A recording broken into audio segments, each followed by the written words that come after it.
The vampire may have terrorised previous generations, but for us, they have become our monster of choice.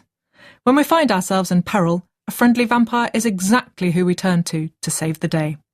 Whether it's Angel, the Los Angeles private detective, or Bill Compton, Sookie Stackhouse's knight in shining armour, vampires are the ideal action heroes. And why wouldn't they be? They're quick, strong, and very hard to kill. They have animal senses that makes it easy for them to track their prey. And when they catch up with their target, they fight like creatures possessed. Because they are. Perhaps it's because vampires are night walkers. Any creature which only moves around after dark is crying out to be given a noir storyline. Or perhaps it's because they are intrinsically demonic, that they have a natural understanding of the seedy underworld. But the vampire who uses its superpowers to protect a human is always taking a risk, that its enemies will realise that it has a weakness. Creatures of the night are safest when no one knows what they really are, or who they truly love. In Quid Pro Quo, Tanya Huff offers a neat gender switch on the vampire-human love affair. Her vampire is in a relationship with a Canadian policeman.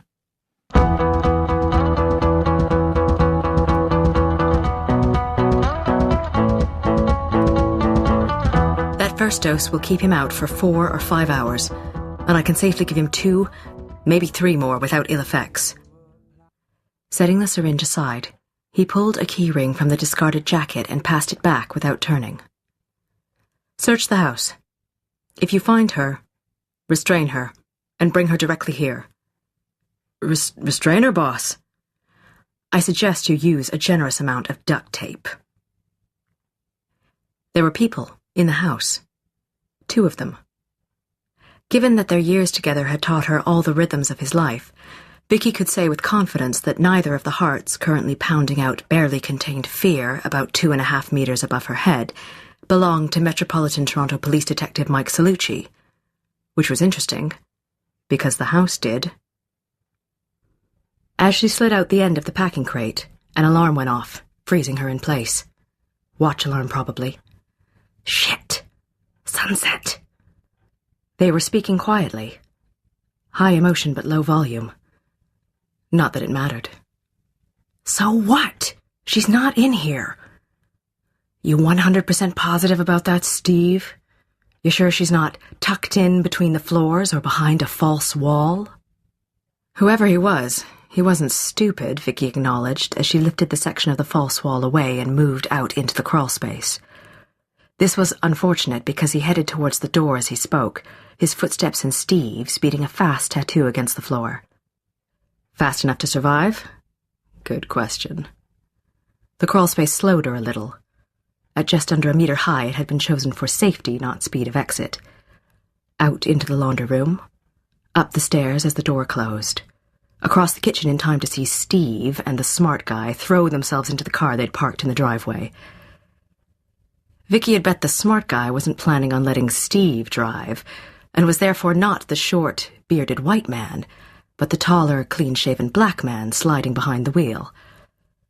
She'd have been inclined to say they didn't look like criminals, except she'd been a cop long enough, back before it had come down to change or die, to know criminals didn't actually have a look. She could have caught them before they got the engine started. A closed car door would have meant squat to her, but the whole sleeping naked thing made her hesitate. February in and of itself didn't mean a lot, but she could hear Peter Yuan and his sister arguing as they headed up the driveway of the house next door, and flashing the neighbors' teenagers would definitely cause trouble for Mike.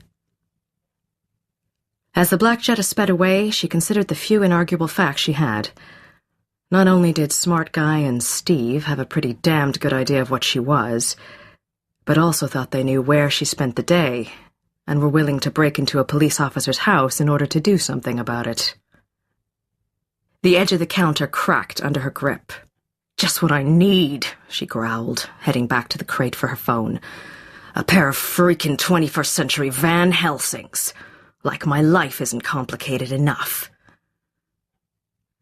Of the 2 halves of her life, maintaining some semblance of a normal relationship with Detective Mike Salucci seemed to be giving her the most problems. It required careful socializing with people who'd known them before she'd changed, and a safety net of lies complex enough to give the most jaded politician pause. The creature of the night thing That she had down. Never Growing Old had lost a little of its shine as she watched Mike's hair gray and the lines around his eyes deepen, but, basically, being stronger and faster, being able to deal with the human and not quite human things that haunted the nights of a big city seemed a fair trade for being helpless between sunrise and sunset. Or had been a fair trade. Until today. Still naked, she headed back upstairs, listening to Mike's phone go straight to voicemail. Theoretically, he finished at 3, and by 5:47 p.m. shouldn't be doing anything that would keep him from answering. "We have a situation." A situation. Their personal code for someone knows. "Call me as soon as you can. Oh, and I'm heading into the office, so you can meet me there." She couldn't stay at the house. Not and think clearly. Pausing by the notepad on the fridge, she scrawled down the 4 numbers on the license plate that she remembered. AAK, blank, dash, blank, blank, 2, then went into the bedroom to dress. "Definitely knew what they were doing," she snarled, yanking on a pair of jeans. She repeated the sentiment a few minutes later, as she slammed the kitchen door behind her and locked it. They'd taken the time not only to pick the lock on the door, but also the lock holding the chain, rather than take a pair of bolt cutters to it. The cold and the pungent hand lotion used by whichever one of them had actually handled the door made it difficult to get any kind of a scent, and they'd both obviously been wearing gloves while they were in the house. Winter clothes blocked most of the fierce sweat. Scent would have allowed her to pick them out of a crowd regardless of how good a look she'd got at them. As it was, she might recognize their voices, but that was damned little to go on.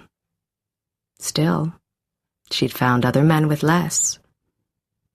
"Picked the wrong damn vampire to stake this time," she growled, forcing herself to relax her grip on the steering wheel before she broke it. Again.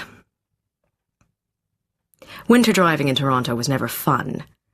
Winter driving at rush hour, Downsview to her office on King Street East, barely maintaining a grip on her temper, was less fun by an order of magnitude.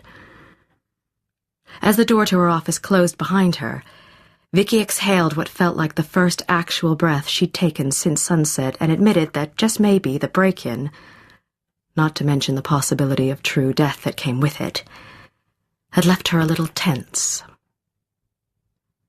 Any lock could be picked, but the 2 heavy steel bolts and the 2x4 slid through steel brackets that secured the office door required an entirely different skill set. And tools.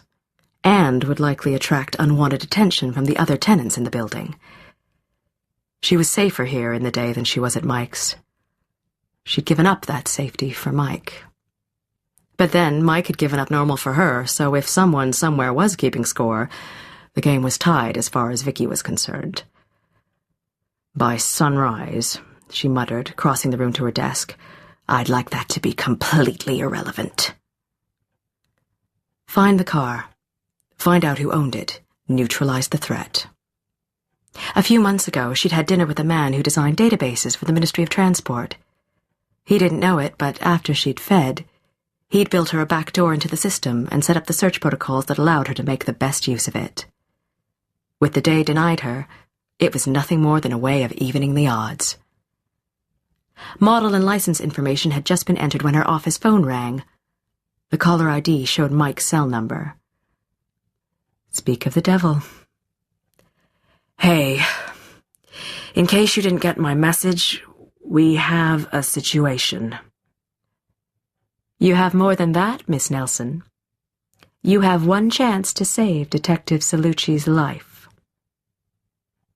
She didn't recognize the voice. Or her own when she answered, but then her lips were pulled so far back off her teeth that was hardly surprising. "You're a dead man." "One chance," he repeated. "My people will meet you in front of your building and bring you to me." It didn't seem like she had much of a choice. "When?" "As soon as you can get out there. Leave your cell phone behind." He'd hung up without waiting for a response, but she called him a few choice names anyhow as she shrugged back into her coat and pulled her phone out of her pocket. The Black Jetta. Big surprise. Smart Guy was still driving. Steve sat in the back and held up a phone as she closed the door. Boss can hear every word. Try anything and the cop dies. Vicky twisted around and smiled at him, giving the hunger free rein. They thought they knew what she was. They weren't even close. There was a sudden sharp smell of urine and Steve whimpered. Stop terrifying my people, Miss Nelson. I can see you, I can hear you, and only your full cooperation will keep Detective Salucci alive. If you kill him... The small webcam had been mounted on the rearview mirror. She turned to stare directly into it. I will make you scream. I don't doubt it. I am, however, banking on the fact that you will do nothing to endanger Detective Salucci's life. Your phone? In the office. Excellent. You're going to take my word for it? If I find out you've been lying, you won't be the one to suffer for it. Put the blindfold on. You'll find it on the seat beside you. She found it on the seat between her and Smart Guy. Smart Guy hadn't looked at her once, his eyes locked on the road. At the speed they were traveling along the snow-covered city streets, she could kill him and take control of the car without endangering anyone else on the road. From the trickle of sweat running down his temple, it seemed he knew that. Miss Nelson? The threat was implicit in the question. Fine, I'm putting it on. Good. Now, since your hearing is undoubtedly good enough to pick up environmental sounds that may give my position away, Daniel, if you would. Smart Guy had a name.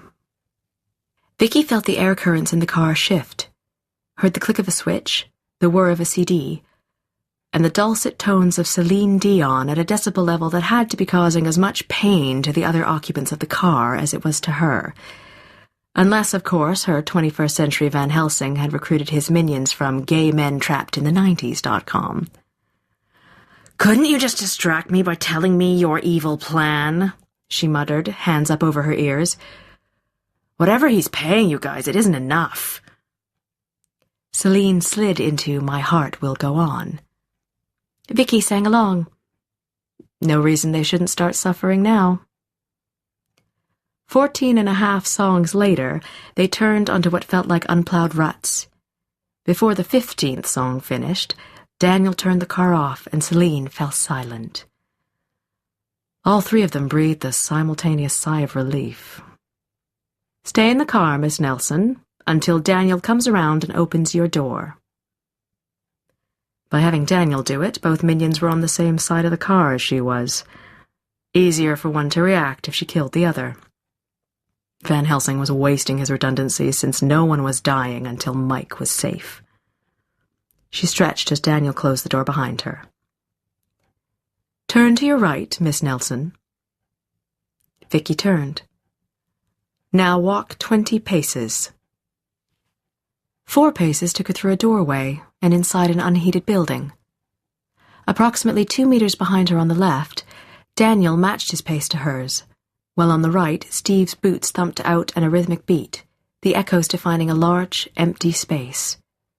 The air reeked of cloves, but 16 paces in, she caught a whiff of a familiar scent under the spice. Mike. He wasn't bleeding. There weren't enough spices in the city to cover that. At 20 paces she stopped. 2 heartbeats in front of her, 4, maybe 5 meters away. Mike sounded drugged, his heartbeat slow but steady. You may take off the blindfold, Miss Nelson. The boss sounded as calm up close and personal as he had over the phone. The calm before the storm. Vicky stuffed the blindfold in her pocket and slowly opened her eyes, her vision sensitive enough that even the low light in the empty warehouse was enough to cause painful starbursts. When she blinked them away, the first thing she saw was Mike. Arms, legs, and chest duct-taped to a wheelchair, his eyes closed, his mouth slightly open, a glistening line of drool running down his chin. Her would-be Van Helsing stood slightly to the left of the wheelchair, holding a gun to Mike's head. He wasn't particularly tall, with brown hair and brown eyes, expensively dressed, and vaguely attractive in a I'm confident enough to kidnap a decorated police officer in order to get the drop on a vampire sort of way. She kept a tight grip on the hunger. As much as she wanted to let it loose, allowing herself to give in to bloodlust would very likely add Mike to the body count, and that was the one thing she wanted to avoid.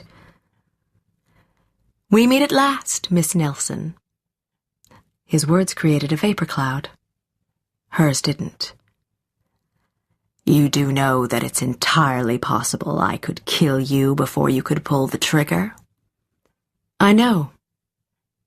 He seemed impressed. "Which is why my men are also armed. If you begin to move toward me, they will shoot. They couldn't hit me. They won't be aiming at you." He was studying her like she was the answer to the only riddle he'd never been able to solve. "You don't want to kill me?" His brows rose. "I beg your pardon?" He knew what she was. He suspected she lived with Mike. Knew about the connection between them, at least. He took Mike because Mike's life was the only thing that would allow him to control her. And if he wanted to control her... "What is it that only I can do for you?" He smiled then. "Make me like you." Vicky blinked. "Like me?" "Yes." "You have no idea what I am." "Faster, stronger, immortal, Nightwalker, vampire." He gestured with his free hand.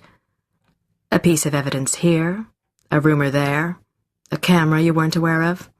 Oh, don't worry, it's all been taken care of." "If you think this is a worried expression, you're more delusional than I thought." "Fine.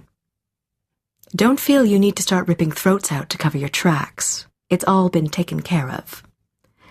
The point is, I don't want anyone else to put the pieces together. I assigned Daniel and Stephen to you exclusively, and I did what research was necessary myself.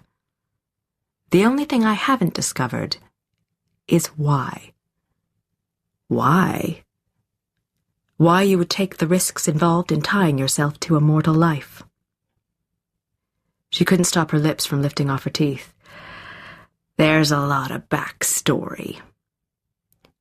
"I'm sure there must be. And it's not really important here and now. The point is, I know exactly what you are, Miss Nelson, and in return for the detective's life, you will give that gift to me." "Okay, let's leave your ideas about me for a minute. Who the hell are you?" "You don't know?" "My name is Damon Shea, and I am the CEO and majority stockholder of Shea Pharmaceuticals, a multinational multi-million-dollar corporation run by a man too ambitious not to cut corners and too smart to get caught." A dimple flashed in one cheek. "See, you do know me." "And you want to become a vampire?" "Think of what I could accomplish." Vicky snorted. "Yeah, I am. You kidnapped a police officer, drugged him, and are holding him at gunpoint. Strangely enough, that doesn't say using immortality to work for the greater good. But that could just be me." "Needs must, Miss Nelson." Shea shrugged. "As long as you cooperate, Detective Salucci will wake up with nothing worse than a dry mouth and a temporary craving for carbohydrates." "And you'll release him when I agree to change you?" "I will." She sighed. "The change isn't instantaneous." "I said I did my research, Miss Nelson. While I am changing, Daniel and Stephen will keep an eye on your detective as an insurance policy. You'll have left him a note explaining enough to keep him from searching for you. After the change, you won't be able to kill me because of the blood bond. Neither will I be able to kill you. You'll be free to go, and I will then change Daniel and Stephen as payment for services rendered." She wondered if Daniel and Stephen actually believed that. Didn't matter.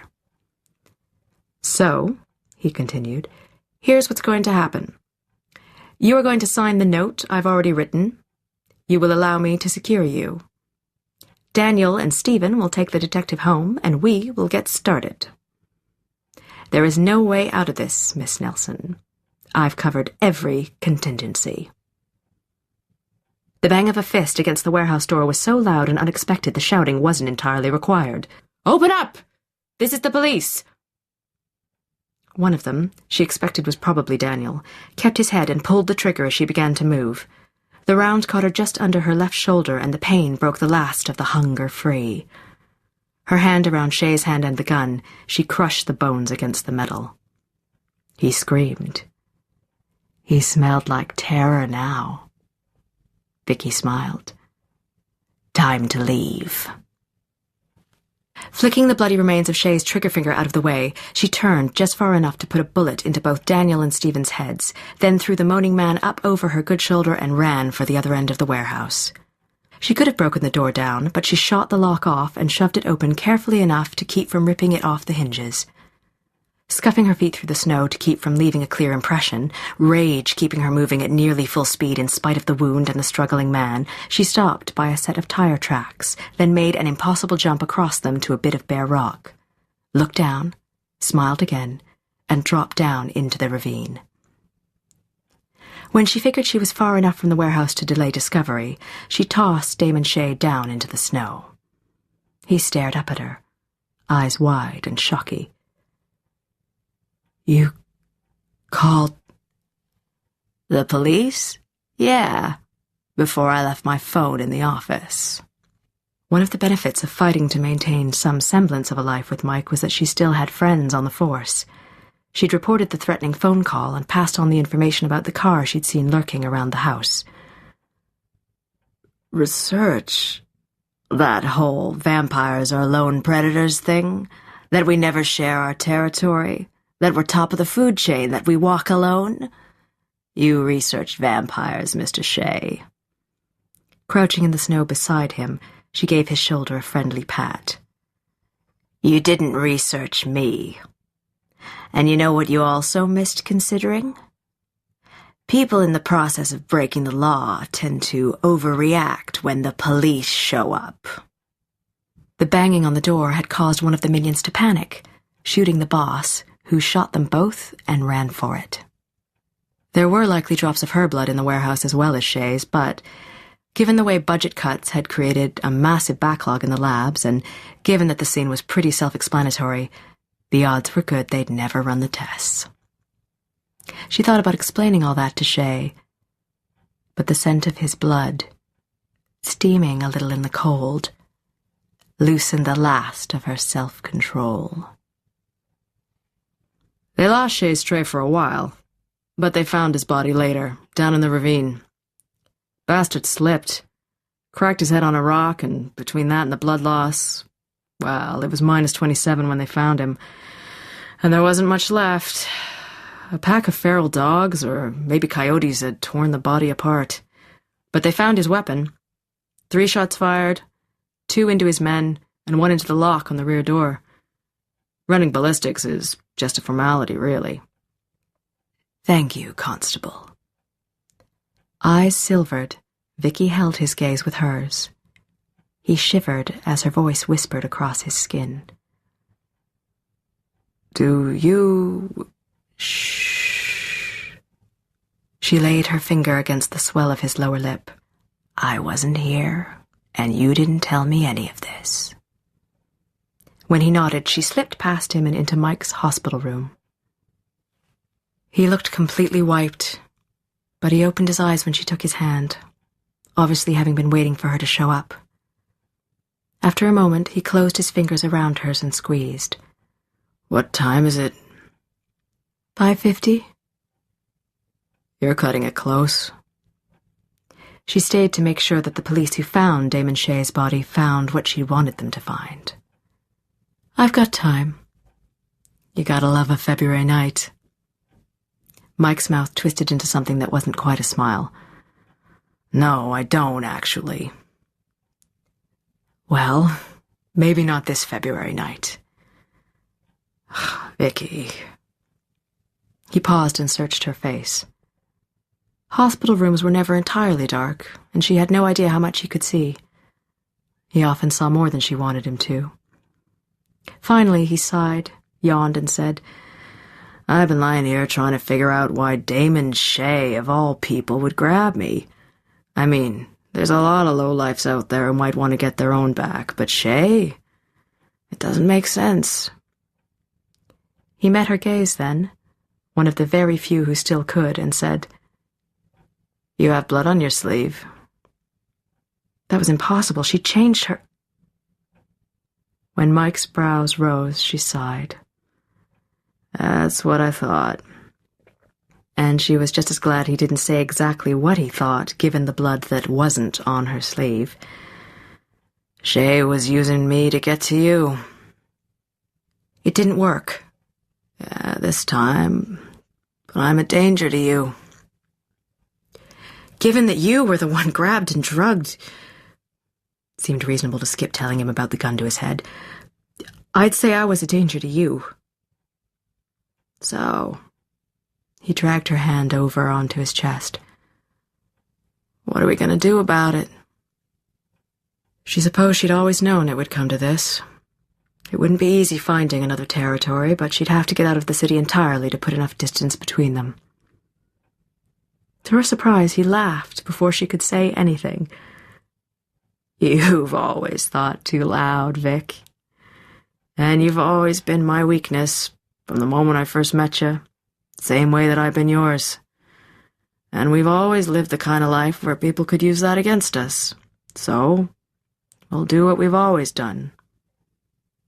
His heart beat slow and steady under her hand. "We'll watch each other's backs." "We'll watch each other's backs," he repeated. With that settled, his eyes started drifting closed. Vicky glanced over at the clock. If she stayed another 20 minutes, she'd still have time to get to her office before sunrise.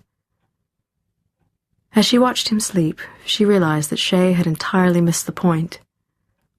Mike was her weakness, but he was also her strength. He kept her human. And should she ever be threatened the way he'd been tonight, he'd kill to keep her safe. She just prayed he never had to.